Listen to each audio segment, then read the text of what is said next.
Je me rappelle que ce premier vol où on arrivait sur les côtes libyennes et justement, tu vois, toutes les actions que tu répètes à l'entraînement, que tu fais pour de faux, par exemple couper tes feux de navigation, couper ton IFF, remettre ton master arm ou des choses comme ça, tu vois, et d'arriver sur les côtes libyennes vraiment dans le noir complet de nuit, ça te marque parce que là tu te dis, je suis en train de marquer pareil une étape. C'est plus de l'entraînement, maintenant on fait vraiment quelque chose de sérieux et tu as un peu une responsabilité parce que, alors, c'était bizarre parce que tu n'as pas vraiment la crainte, si tu veux, pour toi-même, si tu veux, dans cette phase de, on va dire, de combat, entre guillemets, mais c'est plutôt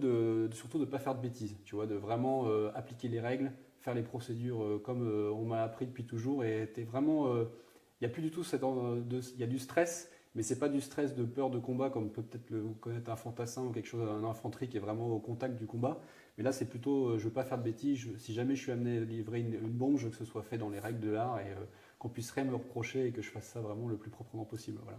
Parce que malheureusement, ça fait partie de notre métier, mais c'est pas non plus. Enfin, personne te dira, je veux faire la guerre absolument parce que j'ai envie de le faire pour être un boucher, mais c'est plus pour défendre son pays et le faire. On est tous des professionnels tout simplement.